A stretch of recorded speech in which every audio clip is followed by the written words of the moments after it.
no coração de uma cidade pequena, cercada por uma floresta densa e antiga, circulava uma lenda que poucos ousavam contar. Diziam que, em certas noites, a floresta se transformava em um lugar onde o tempo parecia parar, e onde aqueles que se aventuravam demais jamais retornavam iguais, ou sequer retornavam. Tudo começou em uma sexta-feira chuvosa, quando 5 amigos, curiosos e inconsequentes, decidiram explorar a floresta que circundava a cidade. Entre eles estava Lucas, o mais cético, Mariana, fascinada por lendas, Tiago, sempre provocador, Ana, cautelosa, e Bruno, que parecia sentir um medo inexplicável desde o início. Caminharam por horas entre árvores altas e sombras profundas, até encontrarem uma clareira estranhamente iluminada pelo luar. No centro, marcas esculpidas na terra formavam um círculo perfeito, e símbolos estranhos, que nenhum deles conseguia identificar, estavam espalhados ao redor. Isso parece um ritual antigo, disse Mariana, aproximando-se. Lucas riu. É só arte de algum maluco. Tentou desdenhar. Mas a sensação de desconforto crescia, e Bruno parou abruptamente. Ele sentiu algo, ou alguém, observando. Foi então que ouviram o primeiro sussurro. Fraco, quase inaudível, mas impossível de ignorar. Vinham de dentro do círculo.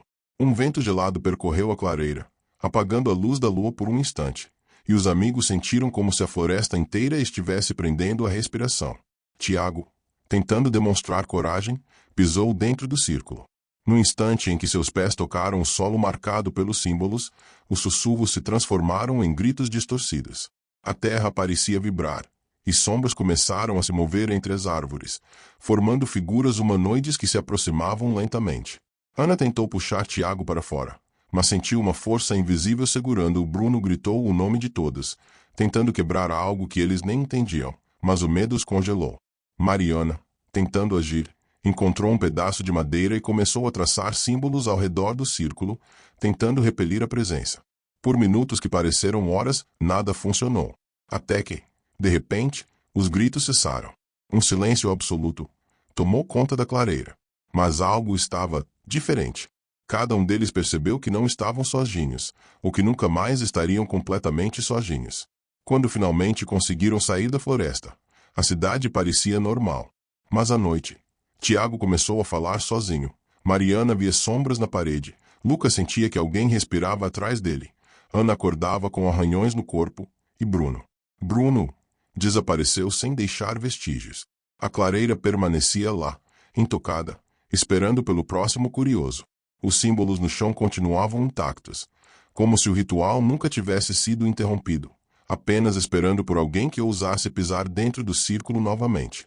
E a floresta, silenciosa, continua a observar, sempre pronta para cobrar seu preço daqueles que se atrevem a invadir seu segredo mais sombrio.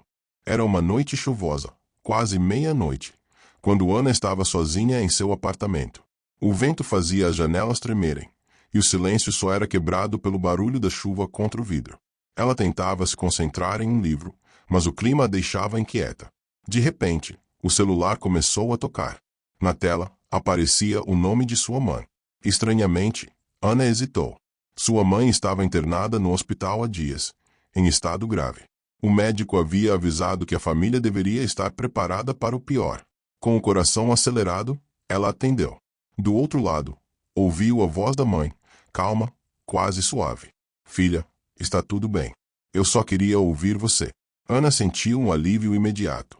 Conversaram por alguns minutos. A mãe falava devagar, com ternura, como se estivesse se despedindo. Antes de desligar, disse uma frase estranha. Nunca se esqueça que eu sempre estarei com você, não importa o que aconteça. A ligação caiu, e Ana ficou olhando para o celular, confusa. Minutos depois, o telefone tocou novamente.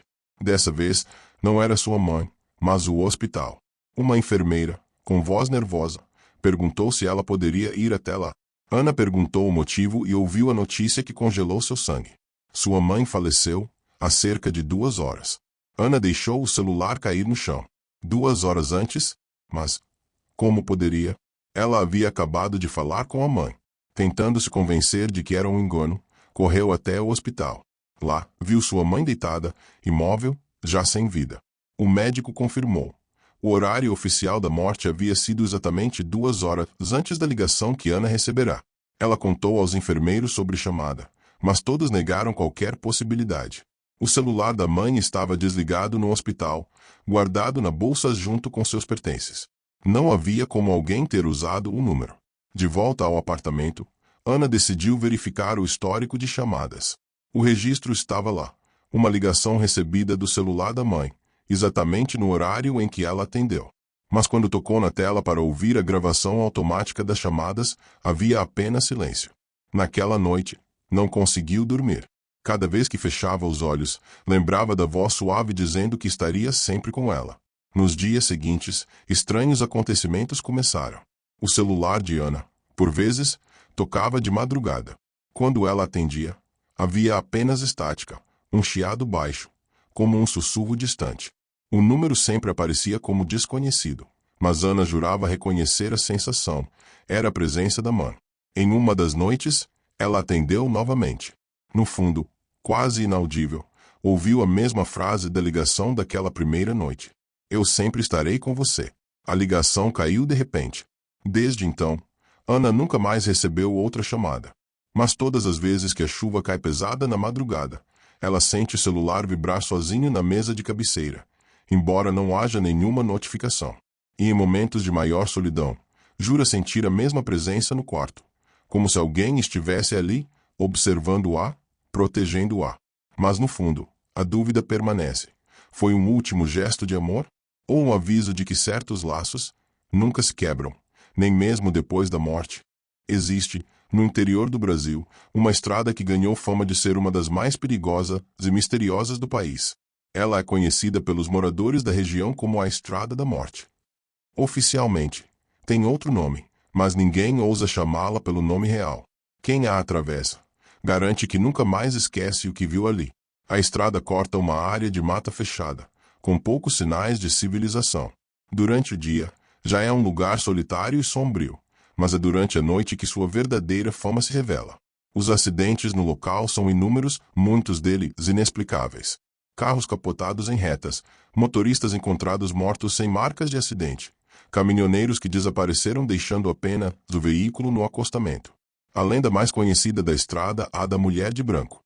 Segundo moradores da região, quem viaja tarde da noite pode encontrar, na beira da pista, uma mulher vestida de branco, com os cabelos longos cobrindo o rosto. Ela costuma aparecer em trechos isolados, sempre pedindo carona. Alguns dizem que ela parece ferida, outros garantem que apenas fica imóvel, olhando fixamente para quem passa.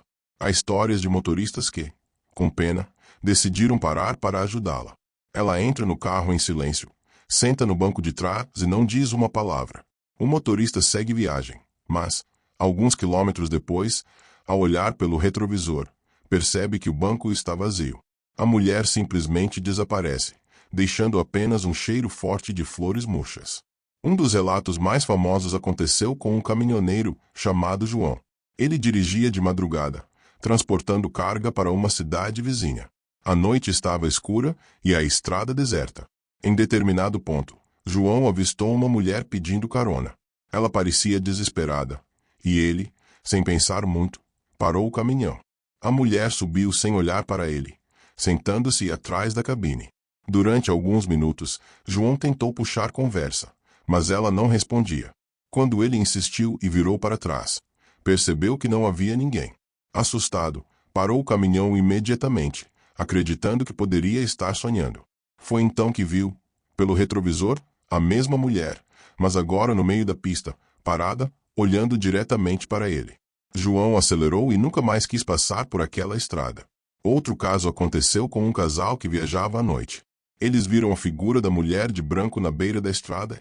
Com medo, decidiram não parar. Alguns metros depois, a mulher apareceu novamente, no acostamento. O casal começou a se desesperar, pois, por mais que dirigissem, ela sempre surgia adiante.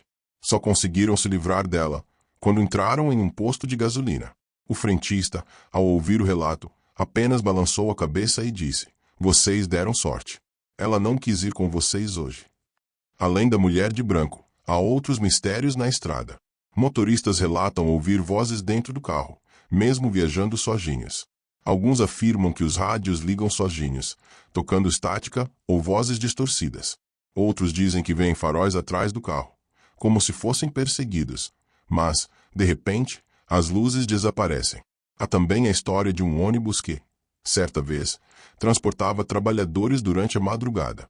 Em um trecho da estrada, o motorista perdeu o controle em uma curva e o veículo caiu em uma ribanceira. Muitos morreram naquele acidente, e os sobreviventes contaram que, pouco antes da queda, todos viram uma mulher de branco atravessando a estrada. Desde então, alguns viajantes garantem que ainda é possível ouvir os gritos das vítimas ecoando na mata. Os moradores mais antigos afirmam que a estrada foi construída sobre um antigo cemitério indígena. Outros dizem que, no passado, houve ali um massacre brutal durante a escravidão, e que as almas dos mortos vagam pela região. Seja qual for a origem, todos concordam em uma coisa: há uma maldição naquele lugar.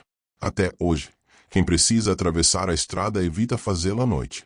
Motoristas experientes preferem dar a volta, mesmo que o caminho seja mais longo. E os que se arriscam contam sempre a mesma coisa: a sensação de estarem sendo observados o tempo todo, como se algo os seguisse na escuridão. Muitos tentaram provar que tudo não passa de lenda, mas os relatos continuam surgindo. Novos motoristas, novos viajantes, todos contando experiências semelhantes, mesmo sem conhecer as histórias antigas. Alguns desaparecem, outros enlouquecem, e alguns poucos sobrevivem para contar o que viram. A estrada da morte continua lá, silenciosa, cortando a mata, esperando pela próxima vítima. E, se algum dia você passar por ela durante a noite e ver uma mulher de branco pedindo carona, lembre-se dos relatos. Não pare. Nunca pare. Porque talvez, naquela noite, seja a sua vez de não voltar.